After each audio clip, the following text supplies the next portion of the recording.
What impacts are we talking about? A lot of things. Financial impacts on the public budget. Macroeconomic impacts, that's what we are focusing on here today.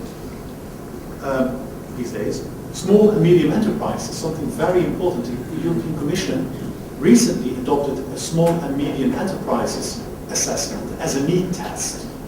Because, and I think it's the same in Malaysia, 95% of all business in Europe are smaller and micro businesses. Small businesses are really the economy, the engine of the European economy, and also the engine of the Malaysian economy. And governments keep on learning. They learn about RIA, they learn about effects. They recently only discovered that complying with rules and regulations can be 10 times more expensive for small companies than for big companies. They never thought about it, but research told us. So the baker at the corner or the hairdresser who has to do all this paperwork at night at the kitchen table has to invest time and money and maybe sometimes hire an accountant to get his paperwork and his financial work right to deliver to the government. Where the big Dutch companies like KLM and Shell and Unilever, they have legal offices, people working all day, working on compliance and paperwork. It's their job. It doesn't really affect them. And because they are much more efficient, because it's their job, it is very doable for them. But for the smaller enterprises, who are the biggest part of the whole business community, it's about 10 times as expensive. That's why there's now an SME test, small, medium enterprise test. And we have a principle in Europe called the think small first principle. First, when you make decisions, when you make rules and regulations, think small. Think, how does it affect the small enterprises? Because they provide economic growth, they provide employment for people. They are the people who hire. And that's a very important aspect that you should assess. So that's why it's a number 3. Administrative burdens on businesses. Administrative burdens are all about paperwork. The burdens of administration of the paper that you have to send to a government. In Holland, we're going to talk about it more tomorrow quite a lot, but in Holland that's 16 billion euros per year that the business community has to pay for that. So it's very high on the list there. Administrative burdens on the citizens, also important, but not as much of a focus as for us from the business. The environmental impacts, social impacts, social and impacts on consumers, gender equality.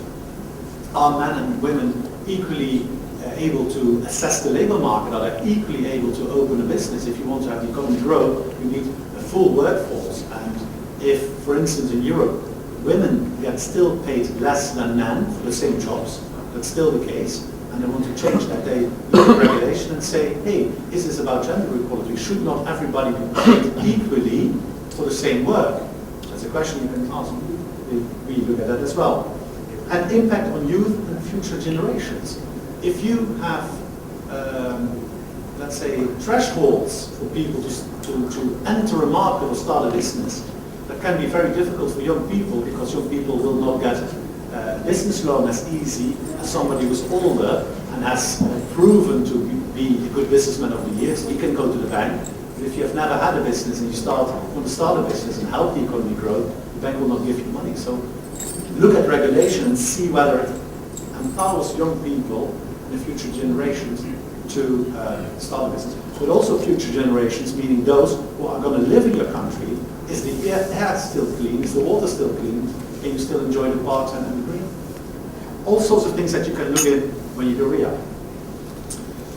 Well, again, the requirements we talked about, clearly determine policy objectives. Is there a case for regulation? Is there a market failure? Should we act? What are the policy goals?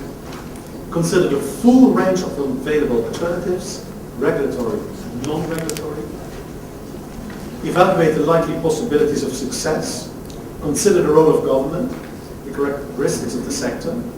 Discard unworkable proposals. So if you look at it, that's why it's so important to have alternatives. You have to have more and more proposals and suggestions that you can discuss before making a decision and say, this is absolutely not a valid objective, and then put it aside. And of course, the cost-benefit analysis of alternatives. What analysis is more expensive? Sorry, what alternative is the most expensive? What alternative will bring less net profit? And then make a decision and set the highest net benefit. That's what we are looking at.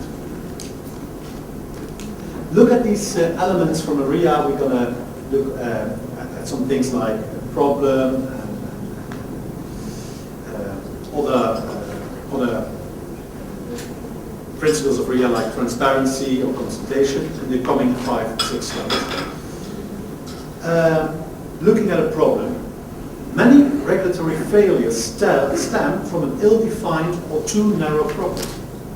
If you do not take enough time to discuss the policy objectives and you think that you know everything, you say, oh, we're going to increase labor safety and yeah, because it's a good thing, you will find out that in the end it was an ill-defined problem because you did not elaborate and discuss it enough, and that the regulation that you will adopt is insufficient and not effective. Please take enough time in your the first steps of doing the RIA. When we go to the module A2 and I talk about the Dutch business system, you will see that our impact assessment system has 3 different colors: red, blue, and green. Red is the definition of the problem and all the things that come with that. Blue is the choice of instrument, and green is the impact assessment. And you will see that the biggest part of that whole system is the red part, the definition part. It's absolutely important to get those things clear in the beginning. Right? Because countries are looking to justify intervention, and a problem objective setting is an essential step for effective performance measurement. If you do not set your objectives right, you do not know what to calculate, you do not know where to get your data, so in the end your data will be wrong and you will make a wrong decision. It's absolutely very simple, but it's very difficult to live up to. What are the outcomes of a RIA? That's a regulatory impact statement. The thing that the Minister in England has to sign, the thing that we in Holland put into the explanatory memorandum of new laws before it's sent to Parliament. Every country can decide for itself how to deal with that, but you have to make a statement at the end where all the facts and figures come together. That's the thing that you have to make transparent. That's the thing you have to reconsult with your stakeholders. That's the thing that you maybe want to put on the internet for consultation. Make it up. It summarizes the results of the process. It should be simple, easy to read, non-technical. Sometimes assessments of the European Commission can be 100 pages. Nobody's going to read that. So what is the effect of making something transparent? It's nobody going to read it. At least you should have what we call a 2-pager. 2 pages of a summary of the most likely effects, the most likely outcomes of a consultation, and then put it at front of the whole assessment so that those who want to make decisions who do not have enough time at least have 2 pages with all the basic information on it and have a summary, and then can make a balanced decision. Make it short, make it around 30 pages. Well, 100 pages is too much. Make it 30 pages at the maximum, but have a summary of 2 in the beginning. That would do. Executive summary of the impact assessment report. Well, the Commission says less than 10 pages following the report structure. I would say 2 pages is enough. 10 is already a lot. Aim to give a fair and complete overview of the analysis. Now we talk about transparency. What do you want to make transparent and open? I think you should make the whole RIA transparent and open, and make it fair and complete. And make it qualitative. Make a qualitative analysis where quantification is impossible. If you cannot find the data, then do not stop and then skip that question. If you do not have the data, the real figures, and write down what you think that the effects might be. Inform the public